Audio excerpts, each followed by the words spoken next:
Hello students, मैं रंजन वर्मा कृता coaching student में आपका स्वागत है। स्टूडेंट्स, ये क्लास 12 के एनसीईआरटी मैथमेटिक्स का सारणी यानी डिटरमिनेंट चैप्टर चल रहा है।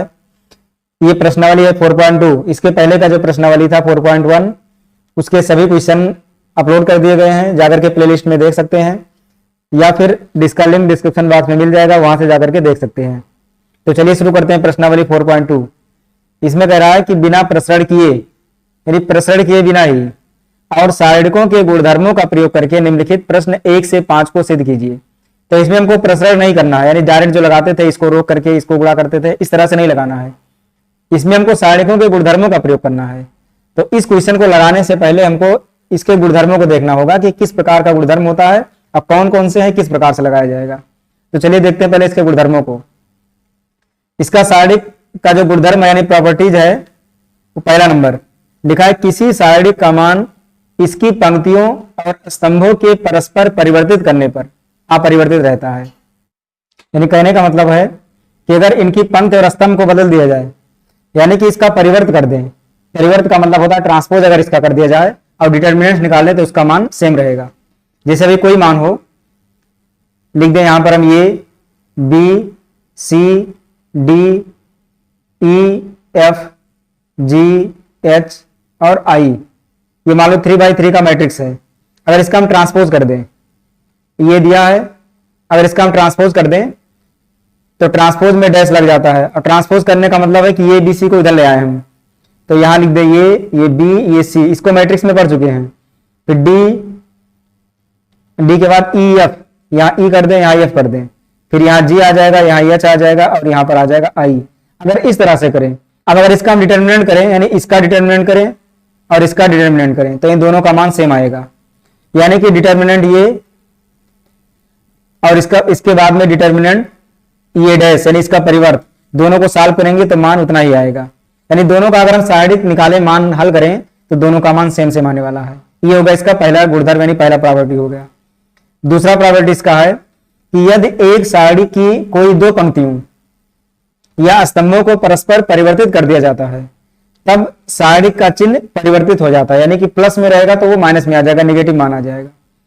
इसका मतलब ये है कि अगर ये काम मॉड कर रहे हैं, इसका मान लिख दें ये B C D E F G H I, ये मान लो 3x3 का मैट्रिक्स है, तो इसको हम सारणिक में कर दे रहे हैं, डिटरमिनेंट कर दें, और इसके बाद इसको हम परिवर्तित कर दें। जैसे ये बी सी लिखा है तो इसको कर दें हम इस ए बी सी को यहां ले आए दूसरे वाले पर, अब इस वाले को उठा लाएं पहले वाले पर।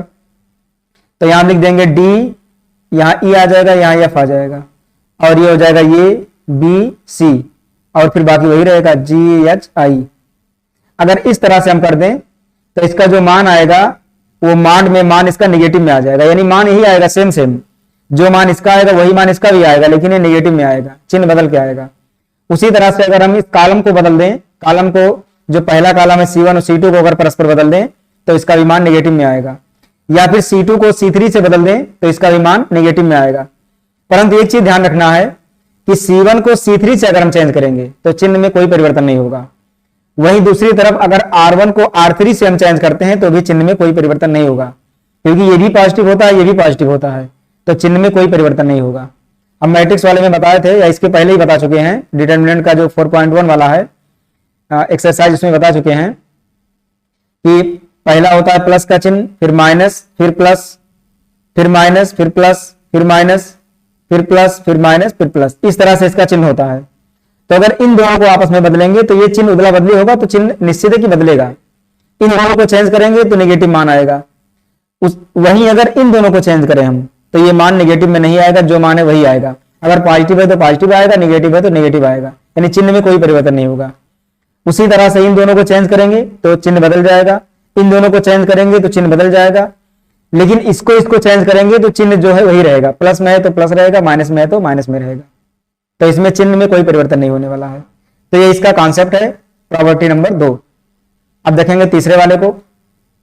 ये तीसरा वाला गुणधर्म है। इन सभी का हम जो सवाल लगाया जाएगा वो आगे एक्सरसाइज में देखेंगे 4.2 में। हम यहाँ हम सिर्फ प्रॉपर्टी के बारे में बता दे रहे हैं, जब क्वेश्चन आएगा तो उसमें हम इसको हल करते चलेंगे, उसमें बताते रहेंगे कि किस प्रकार का प्रॉपर्टी लगा हुआ है।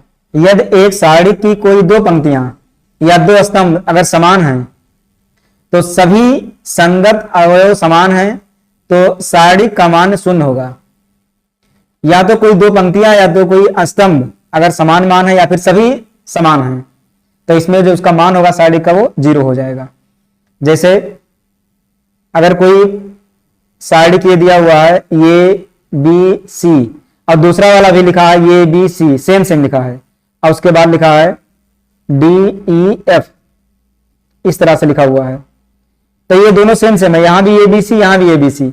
अगर ये दोनों यानी R1 और R2 अगर सेम सेम है तो इसका जो मान आएगा वो 0 आएगा, इसका शून्य मान हो जाएगा। उसी तरह से कोई दूसरा सारणी दिया हुआ हो ए बी सी और उसका दूसरा कॉलम भी ए बी सी हो, अगर ये भी दोनों सेम सेम हो और उसके बाद डी ई एफ, तो इसको सॉल्व करने पर इसका मान शून्य आएगा, इसका मान भी 0 ही आएगा। या फिर तीनों सेम होगा तो भी 0 आएगा, क्योंकि दो तो सेम है ही, अगर दो सेम है तो उसका मान 0 आएगा। ये चौथा प्रॉपर्टी दिया है, यदि एक सारणी के किसी एक पंक्ति अथवा स्तंभ के प्रत्येक अवयव को एक चर के से गुणा करते हैं तो उसका मान भी के से गुणित हो जाता है। कहने मतलब यह है कि अगर किसी एक पंक्ति में अगर के से गुणा है तो वो के कॉमन हो जाता है, यहां पर के कॉमन होकर के आ जाता है। अगर दूसरे पंक्ति में भी के से गुणा है तो एक के और कॉमन हो जाएगा, तो के गुणे के हो जाएगा। अगर तीसरे में भी के से गुणा है तो ये भी पूरा का पूरा के कॉमन हो जाएगा, यानी बन जाएगा ये के क्यूब। अगर सभी में के है तो के क्यूब बनेगा, क्योंकि एक रो या एक कॉलम से पूरा मान कॉमन होता है। तो यहां टिप्पणी भी लिखा हुआ है, इस गुणधर्म के अनुसार हम एक सारणी की किसी एक पंक्ति, केवल एक पंक्ति या फिर एक स्तंभ को सार्वभौमिक गुणनखंड बाहर निकाल सकते हैं।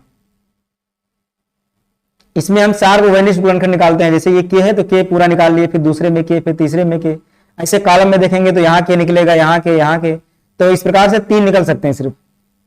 दूसरा दिया है, यदि एक सारणी की किन्हीं दो पंक्तियों या स्तंभों के संगत अथवा समानुपाती उसी अनुपात में, तब उसका मान शून्य हो जाता है। अगर जो मान दिया है जैसे A1 A2 A3 दिया है, अगर यहां भी A1 A2 A3 दिया है, दोनों सेम सेम अगर मान से गुणा करा है, तो के को जब कॉमन करेंगे तो ये पंक्ति, ये वाला पंक्ति, ये पंक्ति सेम सेम हो जाएगा। तो जब दो पंक्ति सेम होते हैं तो उसका मान 0 हो जाता है, यानी गुणधर्म इसमें 3 काम करना शुरू हो जाता है। ये पांचवा वाला है, यदि एक सारणी की एक पंक्ति या स्तंभ के कुछ या सभी अवयव 2 या अधिक पदों के योगफल के रूप में व्यक्त हों, तो सारणी को 2 या अधिक सारणिकों के योगफल के रूप में व्यक्त किया जा सकता है। इसको देखिए क्या, इसका मतलब क्या है? इसका मतलब है कि कोई सारणी दिया हुआ है, इसको हम सारणी के रूप में लिखेंगे, जैसे लिखा है A1 प्लस लेमडा, इसको लेमडा 1 कर दें, फिर A2 प्लस लेमडा 2, फिर A3 प्लस लेमडा 3, और यहां लिखा है B1, ये B2 और ये B3, यहां लिख दें C1 C2 और ये C3। ये एक सारणी लिखा हुआ है। इसमें अगर देखा जाए तो लेमडा 1 लेमडा 2 लेमडा 3 ये तीनों में जुड़ा हुआ है। अब तीनों में अगर जुड़ा हुआ तो इसको हम अलग कर सकते हैं। इसको इस तरह से लिख सकते हैं, A1 B1 C1 और यहाँ A2 B2 C2, ये A3 B3 C3, इसको हम अलग कर देंगे और लेमडा वाले को अलग कर देंगे, यहाँ लगा देंगे प्लस, क्योंकि प्लस है सब में। तो लेमडा 1 लेमडा 2 लेमडा 3 और ये B1 B2 B3 C1 C2 C3। अगर दोनों को हम सॉल्व करेंगे तो मान सेम आएगा। इसको हल करेंगे, इसको हल करेंगे, जोड़ देंगे और इसको हल करेंगे पूरे को, तो मान सेम आएगा। यह है गुणधर्म 5। गुणधर्म नंबर 6, यदि एक सारणी के किसी पंक्ति या स्तंभ के प्रत्येक अवयव में दूसरी पंक्ति या स्तंभ के संगत अवयवों के समान गुणजों को जोड़ दिया जाता है तो सारणी का मान वही रहता है। इनके कहने का मतलब है कि अगर कोई सारणी दिया हुआ है A1 A2 A3 B1 B2 B3 C1 C2 C3, ये कोई सारणी दिया है। इसको अगर हम सॉल्व करें और जो दूसरा सारणी बन करके आएगा हमारा, उसमें ये कह रहा कि किसी पंक्ति या स्तंभ के प्रत्येक अवयव में कोई एक पंक्ति या कोई स्तंभ ले ले हम, दूसरी पंक्ति या स्तंभ के संगत अवयवों के समान गुणजों को जोड़ दिया जाता है। मतलब सेम सेम गुणज को अगर जोड़ दिया जाए, यानी कि A1 पहला वाला ले लें हम, फिर यहां लिख दें A2 और यहां लिख दें A3, इतना हमने लिख दिया। और उसके बाद B1 B2 B3, इसको एक बार लिख देंगे पूरा हम, फिर C1 C2 C3। अब इन तीनों में से किसी एक को लेकर के किसी एक में हम जोड़ दें, गुणा करके कोई एक अचर मान गुणा करके जोड़ दें। जैसे हम C1 को अगर ले लें, C1 C2 C3 को, तो इसमें हम जोड़ दें पहले वाले में, तो इसमें जोड़ेंगे K C1 फिर प्लस K C2 और प्लस K C3, इस तरह से हमने जोड़ दिया। अब जो इसका मान आएगा वो दोनों सेम सेम रहेगा, यानी जो पहले का मान है डेल्टा और जो बाद वाला आया है ये दोनों मान सेम सेम रहने वाला है। इसको जब सॉल्व करेंगे हम तो दोनों का मान सेम सेम आएगा। अब ये सेम सेम होता कैसे है, इसको हम सॉल्व करते देखते हैं कि ये दोनों सेम कैसे होता है। देखिए किस तरह से सेम होता है मान। तो इसी को हम सॉल्व करेंगे दूसरे वाले को, क्योंकि हमको यही लाना है, तो इसको पहले अलग कर दें। तो यहां लिखेंगे हम A1 A2 A3, हम गुणधर्म पढ़ चुके हैं कि इसको अलग अलग कर सकते हैं। B1 ये ऊपर वाला गुणधर्म है पांचवा, B1 B2 B3 C1 C2 C3, इसको हमने अलग कर दिया और लगा देंगे बीच में प्लस। और सब में K गुणा है तो K गुणा रहेगा, K C1 K C2 K C3 फिर B1 B2 B3 और C1 C2 C3, ये हमने कर दिया। अब एक स्टेप और करेंगे इसमें, हम इसको पहले वाले को ऐसे लिखेंगे A1 A2 A3 और B1 B2 B3 C1 C2 C3, ये इतना हो जाएगा और प्लस। अब इसमें K को हम कॉमन कर लेंगे तो K बाहर आ जाएगा। अब K बाहर आएगा तो बचेगा C1 C2 C3 B1 B2 B3 C1 C2 C3। अब यहां अगर ध्यान से देखा जाए तो ये C1 C2 C3 और C1 C2 C3, यानी कि R1 का मान और R3 का मान ये दोनों सेम सेम है। अगर ये सेम सेम है तो उसका मान हो जाएगा 0, और जब ये मान पूरा 0 हो जाएगा तो सिर्फ यही बच जाएगा, यानी पूरा मान यही वाला सिर्फ बचेगा, मतलब कि डेल्टा 1 बराबर हो जाएगा डेल्टा, यही मान बच जाएगा। तो अभी हमारा गुणधर्म खत्म हो चुका है। अब देखेंगे हम क्वेश्चन को, तो जितने गुणधर्म हमने किए हैं उसी पर आधारित ये क्वेश्चन है। तो इसको हम पहले सॉल्व करेंगे। पहला नंबर ये लिखा है X Y Z A B C, X Y Z plus सब में है ए बी सी, तो LHS को सॉल्व करेंगे इसमें हम, और 0 लाना हमको। तो पहले लिखा है एक्स फिर ये फिर एक्स प्लस ये वाई बी और ये वाई प्लस बी, फिर जेड सी और जेड प्लस सी, इतना लिखा हुआ है मानिए। इसको मान ले रहे हैं मॉड ऑफ ये। तो इसको हम अलग अलग पहले करेंगे। एक्स ये गुणधर्म पढ़ चुके हैं कि अलग कर सकते हैं, ये वाई और ये बी और ये वाई, ये जेड सी और ये जेड, और प्लस फिर लिखेंगे एक्स वाई जेड फिर ये बी सी। अब ये बगल वाला जो मान है प्लस का उसको हम लिख देंगे ये बी सी। गुणधर्म पढ़ चुके हैं कि प्लस में है या माइनस में है, तो इसको हम अलग अलग कर सकते हैं। अब यहां देखा जाए तो एक्स वाई जेड दो सेम सेम है, तो इसका मान हो गया 0 और प्लस इसमें ये बी सी ये दोनों सेम सेम है, तो इसका मान 0, तो यानी ये मान 0 हो गया, RHS आ गया। और 0 क्यों हो गया, क्योंकि इसमें C1 का मान और यहां से C3 का मान बराबर है। यहां लिख देंगे बगल में, क्योंकि C1 बराबर है C3 के, और दूसरे वाले में क्या क्या बराबर है, ये बी सी यानी कि C2 बराबर है C3 के, तो ये बराबर होने की वजह से मान 0 हो जाएगा। ये दूसरा क्वेश्चन है, ए माइनस बी बी माइनस सी सी माइनस ए, बी माइनस सी माइनस ए माइनस बी, सी माइनस ए माइनस बी बी माइनस सी। इसको सॉल्व करने पर 0 आना चाहिए, लेकिन गुणधर्मों के प्रयोग से। तो इसमें हम पहला काम करेंगे इसमें कि अगर ये बी सी को अलग अलग करें हम, तो इसे 3 पद में है तो ज्यादा लंबा हो जाएगा, तो इससे अच्छा है कि इसको जोड़ या घटा करके लगाएं हम। जैसे ये है C1 पद, ये C2 है और ये C3 है, तो इसमें अगर हम तीनों को जोड़ करके C1 बना लें, यानी कि C1 में हम C2 और C3 को जोड़ दें तो ये बन जाएगा C1। तो ये बन करके मान हमारा आएगा ये माइनस बी और plus b minus c plus c minus ये पूरा बन गया C1। ऐसे ये भी जुड़ेगा, तो b minus c plus c minus ये प्लस ये माइनस बी, ऐसे यहां भी सी माइनस ये प्लस ये minus b plus b minus c, ये मान हो गया C1 का। ऐसे C2 C3 को लिख देंगे अब, तो C2 का है बी माइनस सी माइनस ये और ये माइनस बी, ऐसे यहां है सी माइनस ये माइनस बी और बी माइनस सी, इतना आ गया मान। अब इसमें अगर देखा जाए ये माइनस बी यानी बी से बी कट गया प्लस माइनस, सी से सी कट गया, ये माइनस और ये प्लस कट गया, plus b minus b plus ये माइनस ये दोनों कट गया, plus c minus c plus b minus ये प्लस ये कट गया। यानी कि पहला पूरा पंक्ति, ये जो पहला कॉलम था वो पूरा जीरो हो गया। अब बचा बी माइनस सी माइनस ये और ये माइनस बी, यहां सी माइनस ये माइनस बी और बी माइनस सी। तो इसमें एक कॉलम पूरा जीरो हो गया। अगर एक कॉलम पूरा जीरो हो गया तो ये पूरा मान जीरो हो गया। तो ये सिद्ध हो गया RHS प्रूव। ये भी एक गुणधर्म होता है, इसको हम सार नहीं बताए हैं, तो ये भी गुणधर्म है एक कि अगर कोई एक पंक्ति या एक कॉलम अगर शून्य होता है तो उसका मान भी जीरो होगा। A1 इसको मान लें हम A2, ये B1, ये B2, ये C1, ये C2, इसका मान होता है जीरो। अगर कोई एक कॉलम या रो एक जीरो हो जाता है तो उसका पूरा मान जीरो हो जाएगा। अब इसको हल करेंगे हम दूसरी तरीके से, इसको दूसरी तरीका भी बता दे रहे हैं। जैसे लिखा ए माइनस बी माइनस सी माइनस ए, इसमें हम कोई दो जोड़ दें। अगर हम R1 को और R2 को जोड़ दें, हम यहां लिख देंगे R1 को चेंज कर दें R1 प्लस R2 से, यानी जोड़ करके इसको चेंज कर दें तो क्या बनेगा ए माइनस बी माइनस सी। तो इसको लिख देंगे ए माइनस बी और प्लस बी माइनस सी।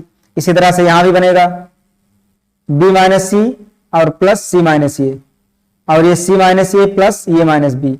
अब बाकी को इसे लिख देंगे हम, बाकी ये बी माइनस सी माइनस ए और ये माइनस बी, सी माइनस ये माइनस बी और बी माइनस सी, ये इस तरह से बन जाएगा। तो यहां बी से बी कट गया, यहां सी से सी कट गया, ये से ये कट गया, तो ये मान बढ़कर आया ये माइनस सी और ये मान बना बी माइनस ये और ये बना सी माइनस बी। यहां है सी ये बी माइनस सी और ये सी माइनस ये और ये है ये माइनस बी, ये है सी माइनस ये माइनस बी और बी माइनस सी, ये इतना मान है।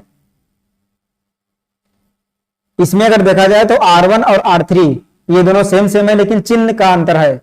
इसमें अगर माइनस को कॉमन कर लें किसी एक में से, या तो R1 में से या फिर R3 में से, तो R1 में से माइनस को कॉमन कर लें अगर, तो माइनस को यदि हम कॉमन करते हैं तो यहां भी माइनस कॉमन होगा, यहां भी माइनस, यहां भी माइनस, यानी माइनस बाहर आ जाएगा।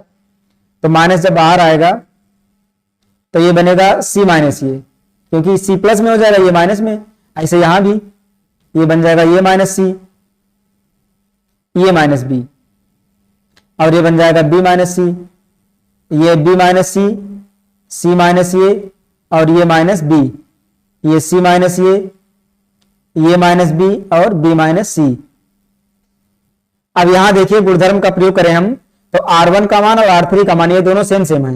अगर R1 R3 का मान सेम है तो इसका मान हो जाएगा जीरो। यहां लिख देंगे क्योंकि R1 बराबर है R3 के, और कोई दो पंक्ति या दो कॉलम अगर बराबर होता है तो उसको हम जीरो कहते हैं, यानी इसका मान जीरो हो जाता है। ये तीसरा क्वेश्चन है 2 7 65 3 8 75 5 9 86, इसको अभी हमें जीरो लाना है। तो LHS को सॉल्व करेंगे हम, तो इसमें हमको कुछ ट्रिक लगाना होगा।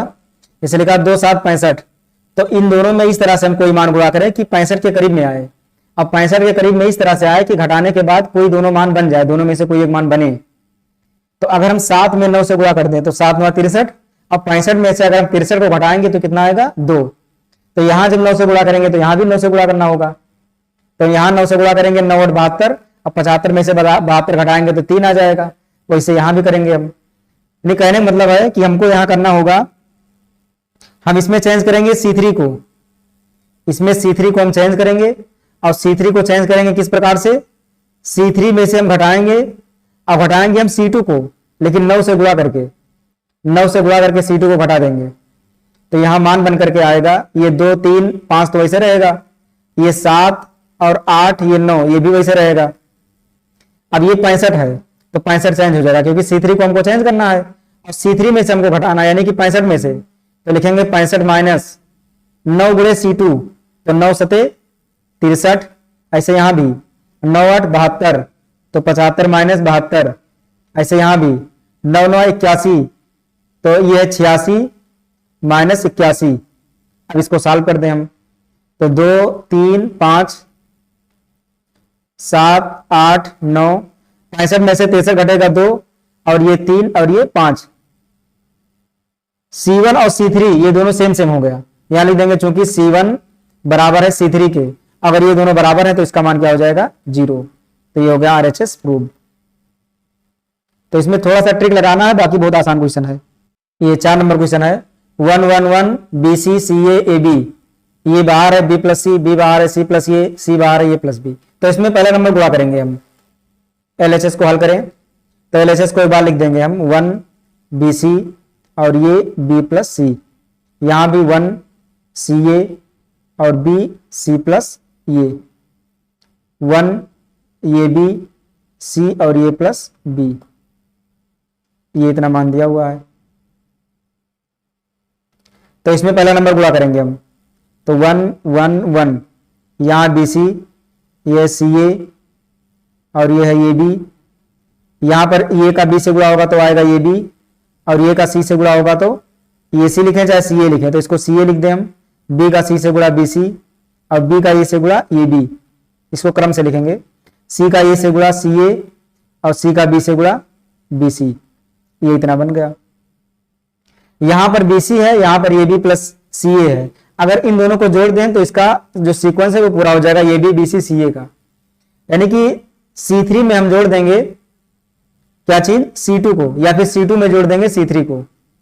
तो इसमें जोड़ेंगे ज्यादा ठीक रहेगा C3 में, तो यहां लिखेंगे हम C3 को चेंज कर दें C3 प्लस C2 से, यानी C3 C2 को जोड़ करके हम C3 में लिखेंगे, तो मान आएगा 1 1 1 वैसे रहेगा, ये BC CA और AB वैसे रहेगा।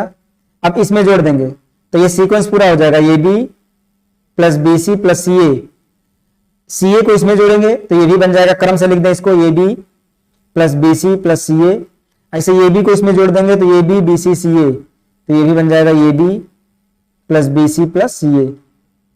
अब तीसरे वाले को देखा जाए C3 वाले को, तो ये सेम है, तो इसको हम कॉमन कर सकते हैं, तो AB plus BC plus CA, क्योंकि पढ़ चुके हैं कि कोई रो या कोई कॉलम में एक रो या एक कॉलम को हम कॉमन कर सकते हैं। तो 1 1 1, यहां BC, यहां CA और यहां पर AB, जब कॉमन हो जाएगा तो यहां 1 1 1 बच जाएगा। अब आ गया AB plus BC plus CA, हमको पता है कि कोई दो रो या दो कॉलम अगर बराबर हो तो उसका मान 0 हो जाता है, तो ये सेम है दोनों मान, अगर सेम है C1 और C3 तो इसका मान हो जाएगा 0, तो 0 गुणा होगा तो पूरा मान 0, यानी RHS आ गया। ये हो गया प्रूव। यहां हम लिख देंगे चूंकि C1 इक्वल टू C3, यानी C1 और C3 ये दोनों बराबर हैं, इसलिए मान इसका 0 हो गया है। अगले क्वेश्चन को देखेंगे, ये 5वां क्वेश्चन है। ये 5वां क्वेश्चन थोड़ा ट्रिकी है, इसमें हमको ध्यान देना होगा, क्योंकि लाना है ABC PQR और XYZ, इसमें हमको सबको सिंगल मान लाना है और मान को हमको कम करना है। तो अगर इसमें जोड़ के हम लाएंगे तो जोड़ने पर ये मान लंबा हो जाएगा, और जोड़ने पर लाना नहीं हमको। अगर प्लस करेंगे सभी को तो ये BC बन जाएगा, यानी 2A 2B 2C, ऐसे यहाँ 2 करके यहाँ 2 करके, तो 2 तो कॉमन हो जाएगा, लेकिन फिर ये प्लस B प्लस C फिर हमको बाद में घटाना पड़ेगा। तो इससे अच्छा है कि कोई ऐसा तरीका लगाएं ताकि ये माइनस करने पर इतना मान आ जाए, छोटा मान आ जाए। तो इसमें हम इसको सॉल्व करेंगे, पहले लेंगे LHS को, तो LHS में हम डायरेक्ट एक बार लिख नहीं रहे, डायरेक्ट इसको लगा रहे हैं। ये R1, ये R2, ये R3। अगर हम R1 वाले मान को इसको हम चेंज कर दें, R1 में से अगर हम R2 और R3 को जोड़ करके घटा दें, हम लिख दें R1 में से हम R2 और R3 को जोड़ करके घटा दें तो क्या मिलेगा मान हमको, तो हमको मान मिलेगा जब इन दोनों को जोड़ेंगे तो बनेगा 2A और ये बनेगा B प्लस C, यानी 2A B प्लस C।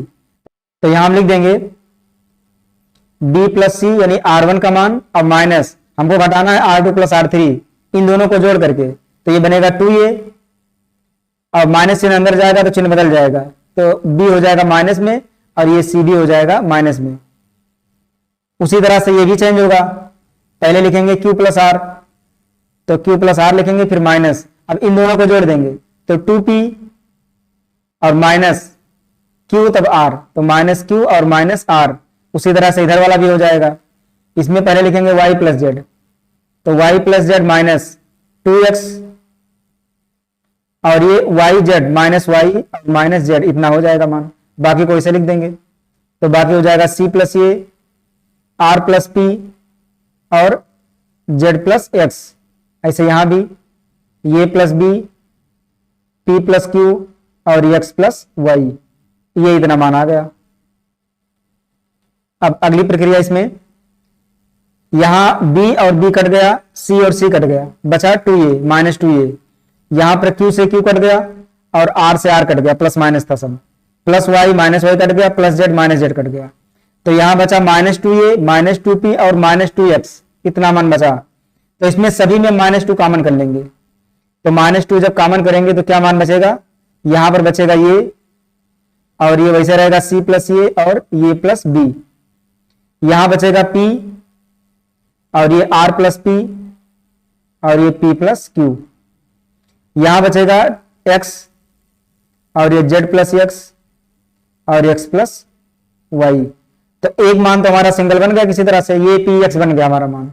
तो हमारा r1 तो माना गया। अब r2 को चेंज करेंगे, तो हम यहां लिख दें r2 को चेंज कर देंगे, r2 में से घटा देंगे r1 को, यानी r2 माइनस r1 करेंगे और ये मान आएगा r2 का।